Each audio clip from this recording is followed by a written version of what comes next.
नमस्कार दोस्तों। एफआईए के weekly programme talk with an expert के आज के इस एपिसोड में आप सबका स्वागत है। दोस्तों, जैसे कि आपने हमारा पिछले हफ्ते का एपिसोड देखा, हमने रियल एस्टेट की बात की थी विकास अरोड़ा जी के साथ। लास्ट वीक विकास जी ने हमें पहले से ही एक बोनस के रूप में अनाउंस कर दिया था कि वो इस हफ्ते भी हमारी क्वेरीज की रिजोल्यूशन के लिए आएंगे, क्योंकि क्वेरीज बहुत थी और समय कम था हमारे पास। तो समय का जो लिमिटेड हमारा एपिसोड का जो टाइम है, उसको देखते हुए हम क्वेश्चंस, जो इम्पोर्टेंट क्वेश्चंस होते हैं, उनको लेते हैं और कोशिश करते हैं कि हम आप सभी के क्वेश्चंस को कवर अप करने की कोशिश करें। आज का जो ये एपिसोड है, ये बहुत ही इम्पोर्टेंट और बहुत ही नॉलेज वाला होने वाला है। आज विकास अरोड़ा जी हमें और बेसिक और गहराई वाली बातें बताने वाले हैं, जो बेसिक तो होंगी होंगी, लेकिन हर रियल एस्टेट में जो इन्वेस्ट करने वाले हैं या कैरियर बनाने वाले हैं, चाहे वो फ्रेशर हैं, चाहे वो पुराने एक्सपीरियंस होल्डर हैं, उन सबको जो बातें जाननी जरूरी हैं, उन सब बातों का आज वो हमारे साथ शेयर करेंगे। तो आज के प्रोग्राम में विकास जी, आपका फिर से बहुत बहुत स्वागत है। Thank you Sanjeev ji, thank you. दोस्तों, जैसे कि हमने लास्ट वीक भी आपको बताया था, विकास अरोड़ा जी रियल एस्टेट ग्रोथ स्ट्रेटेजिस्ट हैं। पिछले एपिसोड में विकास जी ने बताया था हमें कि ये सबसे पहले अनऑर्गेनाइज्ड सेक्टर था, अभी ये ऑर्गेनाइज्ड हो गया है। और जब भी कोई सेक्टर में ऐसे बदलाव आते हैं तो बहुत सारी अपॉर्चुनिटीज भी आती हैं, बहुत सारे कॉम्प्लायंसेस भी आते हैं। तो वो सभी बातें हम करने वाले हैं। एक और महत्वपूर्ण पॉइंट, प्रोग्राम शुरू करने से पहले, पिछले हफ्ते हमारा एक रेरा का सवाल अधूरा रह गया था जो हम नहीं पूछ पाए थे। तो आज हम विकास जी रेरा के सवाल से शुरुआत करना चाहेंगे कि रेरा का क्या रोल है सर। रेरा ने आके क्या बदलाव किए रियल एस्टेट में, इसके बारे में आप बताएं, क्योंकि लास्ट वीक हमारा ये बात अधूरी रह गई थी। Yes Sanjeev ji, thank you very much for a nice introduction. जी आपने मेरे से रेरा के बारे में पूछा, मैं आपको रेरा के बारे में बताता हूँ। Real estate regulation and development act, RERA का फुल फॉर्म ये रहता है। और रेरा 2016 में ये क्रिएट होना शुरू हुआ और 2017 में ये इम्प्लीमेंट हुआ। इंडिया का जो रेरा है ये दुबई के रेरा से बहुत इन्फ्लुएंस्ड है। दुबई में 2007 में रेरा इम्प्लीमेंट हुआ और इंडिया को 10 साल लग गए इसको implement, because India is a big country. 2017 में रेरा इम्प्लीमेंट हुआ इंडिया के अंदर और believe me, it acted as a game changer. Real estate business industry के अंदर ये गेम चेंजर साबित हुआ।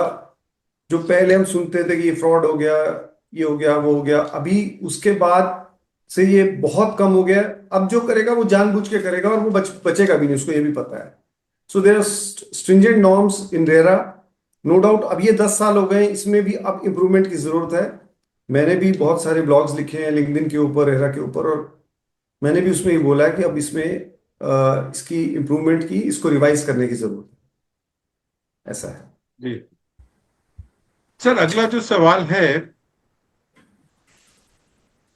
कि हम रियल एस्टेट को कैसे इंडिया में डिफाइन करेंगे, कि या आप कैसे बताएंगे कि अब रियल एस्टेट को हम अभी जिस फेज से चल रहा है, क्योंकि जैसे आपने बताया था कि अब ये पहले अनऑर्गेनाइज सेक्टर था, अब ये ऑर्गेनाइज सेक्टर है, तो ये ट्रांसफॉर्मेशनल फेज के दौर से गुजर रहा है। इसको आप कैसे थोड़ा सा हमारे ऑडियंस को बताएं कि ये फेज में क्या होता है, कैसे हम इसको ट्रांसफॉर्मेशन फेज बोल सकते हैं।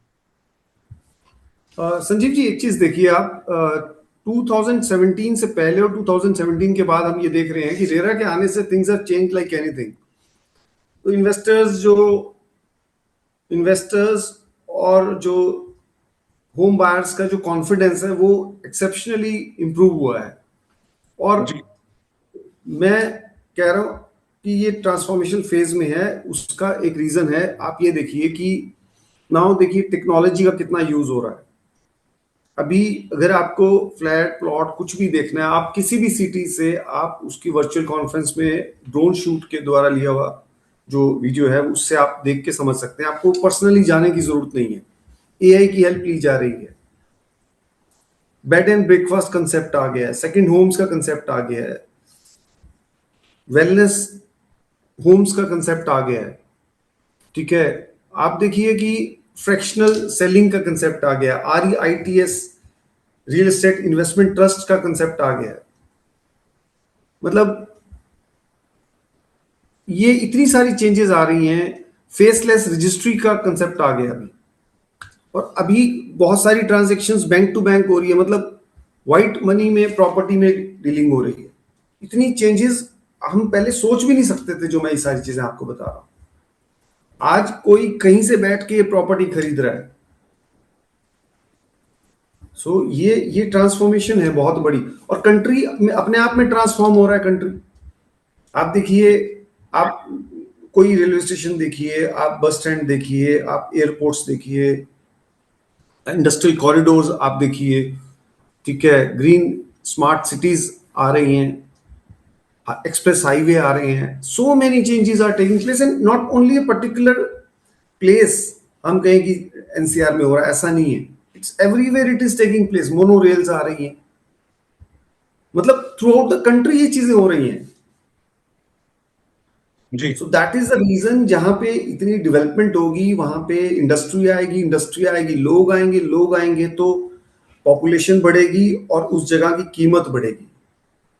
कनेक्टिविटी बढ़ने से भी ये सब चीजें बढ़ रही हैं।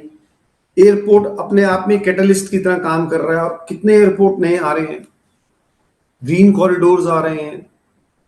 So many developments are taking place. Actually क्या हो रहा है कि अब हमें क्यों ज्यादा दिख रही हैं, ये लग रही हैं, 10 साल पहले इसको इसको ले डाउन कर दिया गया था, अब 10 years बिफोर, अब तो रिजल्ट्स आने शुरू हो गए हैं एक्चुअली। तो इसीलिए अब हमें हर तरफ डेवलपमेंट डेवलपमेंट डेवलपमेंट लग रहा है, और यही कारण है कि रियल एस्टेट में भी बहुत ज्यादा डेवलपमेंट हो रहा है। प्राइसेस आप देख ही रहे हैं कितने बढ़ रहे हैं। जी। तो ये रीजन है।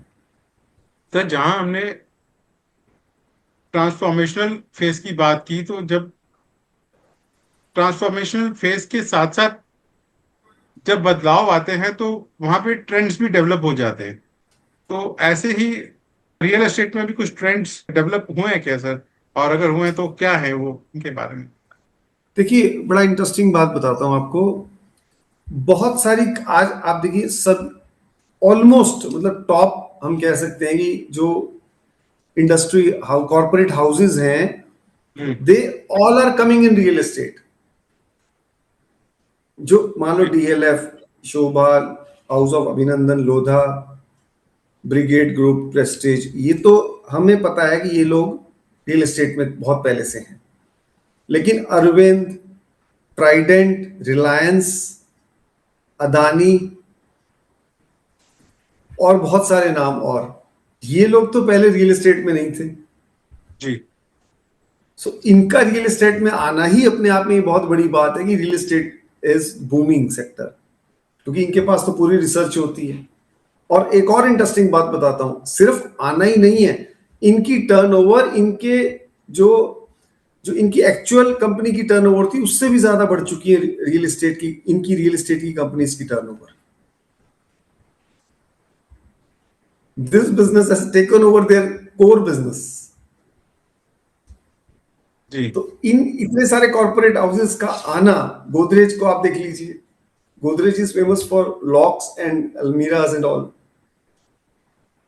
गोदरेज का जो टर्नओवर है वो उसकी मेन कोर कंपनी से बहुत ज्यादा हो गया रियल एस्टेट, गोदरेज प्रॉपर्टीज का। जी। तो ये ट्रेंड क्या शो कर रहा है, यही बहुत कुछ बोल रहा है, बहुत कुछ कह रहा है अपने आप में।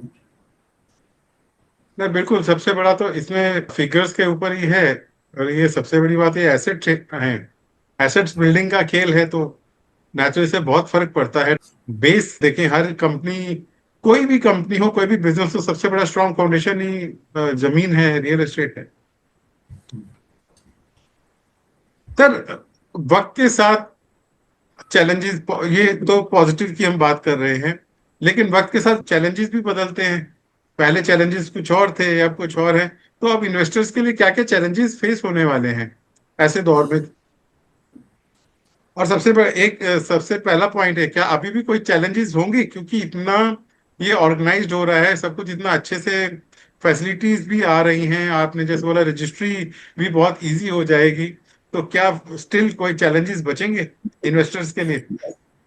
Although RERA is there, no doubt a few loopholes जी। are also there now. इसको रिवाइज करना वो एक अलग चीज है। रेरा है और इतनी सारी पॉजिटिव चेंजेस भी आ रही हैं, बट चैलेंजेस भी बहुत सारे हैं वहां पर। जैसे जब हमारे पास बहुत ज्यादा ऑप्शंस होते हैं तो वी गेट कंफ्यूज्ड, हमें यही समझ में नहीं आता हम क्या करें। Second option is trust building is a very big thing. अब ट्रस्ट हमें कैसे, इतने ज्यादा लोग भी इसमें आ गए हैं। जब एक बिजनेस बूम हो रहा होता है तो लोग भी उसमें, बहुत सारे बिजनेस करने के लोग आ जाते हैं। तो अब ट्रस्ट हम्म। किस पे करें, किस पे ट्रस्ट ना करें, ठीक है। अब डेवलपर्स बिल्डर की क्रेडिबिलिटी को कैसे चेक करें। वो कह रहे हैं कि हम आपको 2 साल में दे देंगे और मान लो 4 साल में देते हैं तो सबका तो बजट हिल जाता है, ईएमआई चल रही होती है। जी। और अभी अगर आप डेवलपर की बात करें तो 13,000 डेवलपर हैं, उनके कितने 100 प्रोजेक्ट्स चल रहे होते हैं, तो लाखों में तो प्रोजेक्ट्स चल रहे हैं। हम्म। तो हर व्यक्ति कहता है हमारा ये प्रोजेक्ट बेस्ट है, हमारा वो प्रोजेक्ट बेस्ट है, तो उसको कैसे हम कैसे देखें। वहां पे भी कंफ्यूजन है, बहुत कंफ्यूजन है। फिर सब ये तो बताते हैं कि खरीद लो, लेकिन एग्जिट स्ट्रेटेजी कोई नहीं बताता। बेचना इज, इसको खरीदना इज इजी, बट बेचना हाँ। इज नॉट दैट इजी ना। जी। तो ये सारे चैलेंजेस इन्वेस्टर्स और बायर्स के लिए हैं। और वैसे भी सर, जब एक जनरल फॉर्मूला है कि जब खरीदने जाते हैं तो चीजें महंगी हो जाती हैं और जब बेचने जाते हैं सस्ती हो जाती हैं। हाँ वो भी है। तो सबसे बड़ा तो चैलेंज ये भी हो गया। एक्चुअली एक्चुअली क्या है ये भी समझने की बहुत जरूरत है ना, इसकी मैपिंग भी करने की बहुत जरूरत है। अच्छा, और जी। सबसे बड़ा चैलेंज है कि एक अच्छा कंसल्टेंट को कैसे जज करें कि ये बहुत अच्छा कंसल्टेंट है। एवरीबडी हो क्या रहा है कि हर व्यक्ति के पास जो प्रोजेक्ट है वो उसको सेल कर रहा है। अब वो अपने पर, हाँ तो उसका अपना पर्पस आ गया ना। बायर और इन्वेस्टर का पर्पस तो डिफीट हो गया। वो उसी प्रोजेक्ट को बहुत अच्छा कह के बेच रहा है, लेकिन जी। क्या वो बायर के लिए, क्या वो इन्वेस्टर के लिए सुटेबल है कि नहीं है, ये तो एक क्वेश्चन मार्क रह गया ना। तो एक अच्छे कंसल्टेंट का मिलना बहुत बड़ी बात होती है। और मैं एक और बात कहता हूँ कि देखिए, जरूर एक अच्छे कंसल्टेंट को आइडेंटिफाई करिए और अपने साथ रखिए, क्योंकि कंसल्टेंट को तो पैसा देना ही नहीं है एक इन्वेस्टर या बायर ने, जी। तो उसको तो कंपनी ने देना है। तो एक अच्छे कंसल्टेंट का मिलना अपने आप में, देखिए जैसे बहुत भीड़ में अगर एक अच्छा व्यक्ति मिल जाता है आपको, तो एक लकी है ना ये, to get a good consultant जो आपकी नीड्स को समझे, नीड्स को एनालाइज करे, जिसको एक्सपीरियंस हो, जो प्रोजेक्ट्स की ड्यू डिलिजेंस पहले करके रखी हो, जिसने आपको कुछ करना ना पड़े। उसका कॉन्फिडेंस ऑलरेडी है तो आपका कॉन्फिडेंस बनने में देर नहीं लगेगी। ट्रस्ट वर्दी हो जो व्यक्ति, क्योंकि property is a big business. इसमें कोई ऐसा नहीं है कि कुछ छोटी चीज खरीदने जा रहे हैं, तो लाइफ टाइम की इन्वेस्टमेंट होती है। बेचने खरीदने वाले के लिए तो ठीक है, इतने सीआर का है, इतने का है, लेकिन लेने वाले के लिए बहुत बड़ा प्रश्न होता है। It's not easy for a buyer और investor to go for that particular property. उसको ड्यू डिलिजेंस करनी पड़ती है, उसके उसके साथ अच्छे व्यक्ति होने चाहिए, उसको समझ में आनी चाहिए सारी चीज, उसको बेचने का पता होना चाहिए। ये सारी चीजें भी बड़ी मैटर करती हैं। तो ये चैलेंजेस भी हैं साथ साथ। अच्छा सर, लास्ट एपिसोड में आपने हमारे दर्शकों से वादा किया था कि आप अगले एपिसोड में आप एरिया वाइज बताएंगे कि कहाँ क्या बेनिफिट है इन्वेस्ट करने के लिए। तो उसके बारे में आज आप कुछ शेयर करें हमारे दर्शकों से। मैंने जो वादा किया था मैं उस पर जरूर, आज भी मैं उसको पक्का हूँ और बताऊंगा आपको जी। कि आज की डेट में इंडिया में देखिए, दुबई की एक अच्छी मार्केट निकल के आ रही थी, but for the time being Dubai on hold है, थोड़ा डाउन भी जा रहा है because of this war situations. But जी। I hope that Dubai will recover very fast. Dubai की एक कैपेबिलिटी है कि वो बड़ी फास्ट रिकवर करेगा आने वाले टाइम में। They are the leaders in the world in every field. जी। जहां तक इंडिया की बात है, but India is also growing like anything. India में जो चेंजेस आ रही हैं बड़ी पॉजिटिव चेंजेस हैं। ओनली थिंग इज कि एक बायर और इन्वेस्टर अवेयर कितना है, ये बड़ी इंपॉर्टेंट बात है। अवेयरनेस होना बहुत बड़ी बात है। और अगर मैं कुछ सिटीज की बात करूं, जैसे मैंने आपको बोला था कि मैं आपको बताऊंगा, तो आने वाला जो, जैसे चंडीगढ़, मोहाली और पंचकुला की बात करें, तो ये आने वाला एनसीआर है। यहाँ पे प्रॉपर्टी के रेट्स बहुत बढ़ेंगे। आप इसमें, मैं डिटेल में नहीं जाऊंगा क्योंकि इतना टाइम नहीं है, तो मैं आपको लॉजिकली बताता कि मैं ये बात क्यों कह रहा हूँ। अभी मैं सिटी को और जस्ट हाईलाइट कर रहा हूँ कि यहाँ पे this are the potential areas to buy जी प्रॉपर्टी। देन कम्स योर, आपने ये देखा होगा कि 3 दिन पहले की न्यूज है, 48 villages are declared as urban villages in NCR. ये नॉर्थ ईस्ट दिल्ली की डेवलपमेंट है, नॉर्थ ईस्ट चलता है ये गाजियाबाद की तरफ। 48 विलेजेस को अर्बन विलेजेस डिक्लेयर कर दिया गया। इनके अंदर प्रोग्रेस होगी और अब इनके रेट बढ़ेंगे। ये 3 दिन पहले की डेवलपमेंट है। फिर हम एनसीआर में देखें तो अब हम तीनों तरफ से गिर चुके हैं, गुड़गांव, पंचकुला, सॉरी गुड़गांव, फरीदाबाद, और आपका ये टुवर्ड्स दिस वन, दोनों तरफ से गिर चुके हैं। तीसरी तरफ आपका ये आ जाता है पानीपत, सोनीपत। ठीक है, तो अब आप देखिए सोनीपत, पानीपत में रेट कितने बढ़ रहे हैं। और एक और जगह सोनीपत से 20 किलोमीटर दूर है, खरगोदा। खरगोदा, वहां पर सुजुकी मारुति का प्लांट आ रहा है। और इसका, ये एक जब गुड़गांव में आया था तो गुड़गांव बहुत बड़ा था। उसी उसी पैटर्न पे अब खरगोदा खरगोदा की बहुत ज्यादा प्रॉपर्टी की एप्रिसिएशन हो रही है उसी पैटर्न पे। ये सोनीपत से 20 किलोमीटर दूर है ये जगह। और फिर आप देखें कि अहमदाबाद में 2030 में कॉमनवेल्थ गेम्स आ रही हैं ये। और अहमदाबाद एक बड़ा स्टेबल सिटी है, एक पेस से ही ग्रो करता है, बहुत ज्यादा तेज नहीं, बहुत ज्यादा स्लो नहीं, कंसिस्टेंट ग्रोथ है अहमदाबाद की। It's a very good city. Ahmedabad के एक तरफ आप देख लीजिए गिफ्ट सिटी गांधीनगर में बहुत प्रोग्रेस कर रहा है, और एक तरफ दुलेरा। दुलेरा के बारे में मैं थोड़ा सा बताऊंगा, लेकिन अभी मैं ये बात पूरी कर लूँ अपनी। जी और ये तीन, अगेन ये वही चीज बन रही है, ट्रायंगल बन रहा है ये। और कॉमनवेल्थ गेम्स आ रही हैं तो उससे और इसको बढ़ावा मिल रहा है। Then comes your Vizag, Visakhapatnam, जहां इंडिया का, वर्ल्ड का सबसे बड़ा डाटा सेंटर बन रहा है। और गूगल ने बहुत बड़ा इन्वेस्टमेंट किया है यहाँ पे, और ये अपने आप में इसके रेट्स बहुत बढ़ेंगे because world renowned place data centre बन रहा है। तो ये Visakhapatnam is going to be very hot place. Then comes Mumbai 3.0, हमने देख ही लिया, जैसे एयरपोर्ट आया which acted as a catalyst, उसमें कितना आगे बढ़ रहा है सिचुएशन, अब कितना रेट्स बढ़ रहे हैं 3.8, वो जो हम जी कहते हैं मुंबई 3.0। फिर आप देखिए हैदराबाद, पुणे, बेंगलोर और चेन्नई में कंसिस्टेंट रेट बढ़ रहे हैं। मतलब आप कह सकते हैं कि रुक ही नहीं रहे हैं। ये भी बहुत ज्यादा रेंटल पॉइंट ऑफ व्यू से बड़े अच्छे सिटीज हैं ये। देन कम्स योर उज्जैन और इंदौर। इंदौर उज्जैन कॉरिडोर बना है। उज्जैन अपने आप में टेम्पल सिटी है। जी उज्जैन के साथ देवास आ रहा है। देवास में इंडिया का सबसे बड़ा इंटरनेशनल एयरपोर्ट आ रहा है। देवास के 100 किलोमीटर पीछे, 100, मतलब 30 किलोमीटर पीछे भोपाल है, वो बड़ा प्रोमिनेंट सिटी है।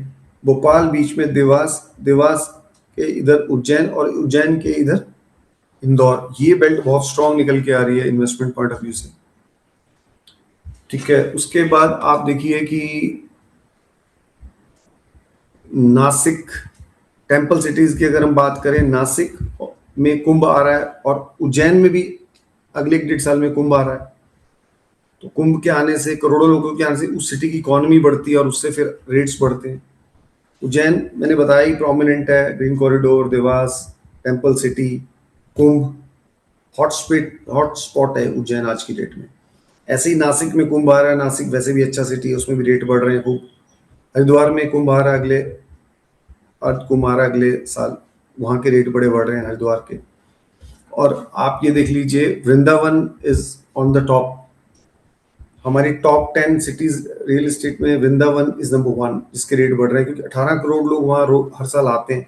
आप देख लो वहाँ की इकोनॉमी कैसे आगे बढ़ रही होगी। और ये ट्रेंड भी देखने में आया है कि जितनी भी टेम्पल सिटीज हैं, इनके रेट्स बहुत तेजी से बढ़ रहे हैं इंडिया के अंदर। ये चेंज हुआ है पैटर्न। और अगर मैं अब दुलेरा की बात करूं, तो Dulera is India smart city, best smart city बन के निकल के आ रहा है। इतनी हेवी डेवलपमेंट्स हो रही है वहां पर। लोथल एक बड़ी अच्छी जगह है, मैरिट टाइम का म्यूजियम आ रहा है, वर्ल्ड का सबसे बड़ा म्यूजियम आ रहा है लोथल से, सॉरी धुलेरा से 30-35 किलोमीटर दूर है। और ओके। अहमदाबाद और धुलेरा के बीच में है ये लोथल जगह। ये बहुत बड़ा मैरी टाइम म्यूजियम बन रहा है, ऑलरेडी फर्स्ट फेज बन चुका है, 5-6 फेजेज हैं इसके, पहला फेज बन चुका है। बहुत बड़ा जी। टूरिस्ट, बहुत बड़ा टूरिस्ट प्लेस बनेगा ये। धुलेरा एक स्मार्ट सिटी है और अहमदाबाद से 110 किलोमीटर दूर है, एक्सप्रेस हाईवे, हार्डली 1 घंटा लगता है, मुश्किल से 1-1.5 घंटा, 1.25 घंटा। उस एक्सप्रेस वे के साथ ही है ये, जब हम आते हैं अहमदाबाद से जी। धुलेरा।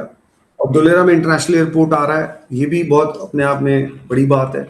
और 5 स्टार होटल आ रहा है। टाटा सेमीकंडक्टर का 92,000 करोड़ का प्लांट लगा है। एएसएमएल वर्ल्ड की बेस्ट कंपनी है जो सेमीकंडक्टर चिप बनाती है, उसके साथ कोलैबोरेशन हुआ है। रिन्यू एनर्जी का बहुत बड़ा प्लांट आ रहा है, टाटा सोलर प्लांट, टाटा का सोलर का प्लांट आ रहा है। तो जो ग्रोथ की बात करें तो धुलेरा में आप समझ लीजिए हर रोज एक बड़ा इवेंट हो रहा है वहाँ। और लैंड ही लैंड है, लैंड ही लैंड है, इतनी सारी इंडस्ट्री आ रही है, लोग आ रहे हैं, और रहने की जगह भी तो होनी चाहिए। जी। तो लैंड एप्रिशिएट होगी होगी बिकॉज वहां पे अभी बहुत ज्यादा स्कोप है। धुलेरा है, लोथल है, ये मिला के मैंने आपको 20 सिटीज बता दी जो इंडिया में इस टाइम प्रोमिनेंट चल रही हैं। और भी होंगी बट मैंने अभी आपको 20 के बारे में बताया, और लॉजिकली बताया, रीजन बताया कि क्यों इनकी ग्रोथ एक्सपेक्टेड है। और आप देख भी रहे हैं ग्रोथ हो रही है। It is not what I am saying, what I am saying is all from my research. जी।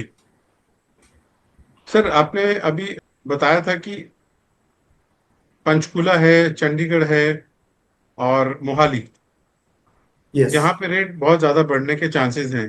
तो यहाँ पे अभी एक इन्वेस्टर को कितना मिनिमम इन्वेस्ट से शुरुआत कर सकता है? देखिए, एनसीआर में things have gone very high, मतलब कॉस्टली कह सकते हो आप, मतलब थोड़ा रेट बढ़ चुके हैं एनसीआर में। जी। मिनिमम 50 लाख मान के चलिए आप। ओके। और अभी मैंने एक नाम लिया धुलेरा। जी। धुलेरा में 8 लाख से इन्वेस्टमेंट शुरू कर सकता है एक व्यक्ति। ओके। 100 से 125 150 गज का प्लॉट ले सकता है 8 लाख रुपीज में मिनिमम। और फिर मान लो बड़ा लैंड पार्सल लेना चाहता है तो वो सीआर में जाएगी, लेकिन जी। मिनिमम वो उसके पास एक आज भी ऑप्शन है। ये बहुत अच्छी धुलेरा, मैं हमेशा कहता हूं कि धुलेरा में हर व्यक्ति के लिए कुछ देने को है उसके पास। ठीक है। और ये भी एक मिथ है, बहुत बड़ा मिथ है कि प्रॉपर्टी में अगर बहुत ज्यादा पैसा हो तो ही आप प्रॉपर्टी खरीद सकते हो। ऐसा नहीं है आज की डेट में। बहुत सारी अच्छी ऑप्शंस निकल के आती हैं, आ रही हैं। और एक और बड़ा मिथ है रियल एस्टेट बिजनेस के अंदर कि दूर हम प्रॉपर्टी पास में ही लेनी चाहिए। ये सब पुरानी बातें। आज मैंने जितनी भी आपको आज बात बताई है, ये सब मैंने आपको नई चेंजिंग वर्ल्ड की, चेंजिंग सिनेरियो, चेंजिंग इंडिया की बातें बताई मैंने आपको, जी। चेंजिंग रियल एस्टेट वर्ल्ड की बातें बताई आपको।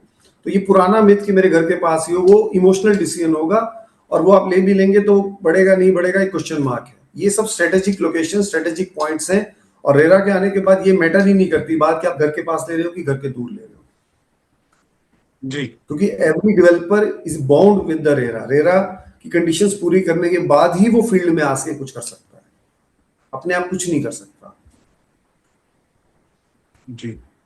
अच्छा सर, सवाल तो और भी बहुत हैं, और लेकिन आज के सब्जेक्ट ऐसा है कि समय का पता ही नहीं चला। सर एक आखिरी सवाल कि आज स्मार्ट इन्वेस्टमेंट्स की बात अगर करें तो ऐसे कौन कौन से एरिया में हैं जहां पे हम स्मार्ट इन्वेस्टमेंट कर सकते हैं इंडिया में? वैसे मैंने आपको ये सिटीज बताई, ये सारी स्मार्ट इन्वेस्टमेंट्स हैं, बट आपके डिपेंड करता है कि आपको कौन सी सूट करती है, आपका बजट कितना है, आपकी एग्जिट स्ट्रेटेजी क्या है, कितने साल के लिए आप होल्ड कर सकते हो, और आप लोन को कैसे आप कितना बेनिफिट आप लोन का ले सकते हो, आप कितना लिवरेज कर सकते हो उसको। और आपके पास एक अच्छा कंसल्टेंट होना चाहिए जो आपको गाइड कर सके। फिर आप जी। डिसाइड करो कि आपकी जो बजट और इन्वेस्टमेंट के अकॉर्डिंगली आप कैसे, मतलब आपको कैसे जाना चाहिए इसमें। ओके। ठीक है और सर। जी। वैसे स्ट्रेटेजिकली तो मैंने बता ही दिया कि जैसे सिटीज हैं, धुलेरा है, उज्जैन है, एनसीआर है, अर्बन विलेजेस जो डिक्लेयर हुई हैं स्ट्रेटेजिकली, तो ये सारी हैं, बट इनकी फिर फर्दर डिटेलिंग करनी पड़ती है, मैपिंग करनी पड़ती है, जी कौन सी आपको सूट करती है, कितने साल के लिए आप करना चाहते हो, कितना बजट है आपका, जी और आप पैसे को मैनेज कैसे कर रहे हो, उसको आपको इंस्टॉलमेंट चाहिए, पेमेंट टर्म्स के आपको क्या चाहिए, आप इमीडिएटली पैसा दे सकते हो या आपको slow and study payment terms चाहिए, या आपका पैसा कहीं से आना है तो वो आपने इन्वेस्ट करना है, थोड़ा भी है पेमेंट टर्म्स मिल गई उसमें, और थोड़ा बाद में पैसा आ रहा है तो उसको देकर आपने कंप्लीट कर लिया, और उसके बेस पे फिर नेगोशिएशन होती है, तो पेमेंट टर्म्स होती है उसके बेस पे नेगोशिएशन रहती है, तो ये सारी चीजें आपको पता होनी चाहिए, और आपके साथ कोई हेल्प करने की, क्योंकि एक और एक 11 हो जाते हैं, देखिए ये बड़ा डिसीजन होता है, इसलिए कोई ना कोई साथ रहना, एक सही जी व्यक्ति को साथ रखना जरूरी होता है इसमें। बिल्कुल सही, आप बिल्कुल सही कह रहे हैं सर। तभी अगर प्रॉपर बेनिफिट लेना है तो नॉलेज होनी चाहिए। नॉलेज टाइम से आती है, नॉलेज और एक्सपीरियंस का कॉम्बिनेशन होना चाहिए। उसके लिए सही, एक कंसल्टेंट बहुत ही जरूरी है, क्योंकि ये दोनों कॉम्बिनेशन उसी के साथ मिल सकते हैं। परफेक्ट तो परफेक्ट। सर आज के लिए इतना ही। आज सवाल तो और भी बहुत हैं, और सब्जेक्ट ऐसा है कि ये मतलब बहुत सारे खुद से भी सवाल निकल के आ रहे हैं, लेकिन समय हमें अलाउ नहीं कर रहा। तो थैंक यू सर, आज के लिए बस इतना ही। और उम्मीद करता हूं हमारे दर्शकों को आज का ये एपिसोड बहुत पसंद आया होगा, पिछले हफ्ते की तरह। और उनके कई सारे सवालों के जवाब मिल गए होंगे। फिर भी अगर आपका कोई भी सवाल है, हम कोशिश करते हैं कि हम हर सवाल का जवाब देने की कोशिश करें। तो आप हमें info@fii.org.in पे मेल कर सकते हैं, या आप हमारी वेबसाइट पर आके फॉर्म फिलअप करें, और हम उसको अपने प्रोग्राम में लेने की कोशिश करेंगे नेक्स्ट एपिसोड में। तो आज के लिए बस इतना ही। अगले हफ्ते हम फिर हाजिर होते हैं आपके पास। तब तक के लिए नमस्कार। नमस्कार थैंक विकास यू, जी, आपका बहुत बहुत थैंक यू, धन्यवाद आज के लिए। Very good, thank you thank sir. You, thank you very much, thank जी। यू।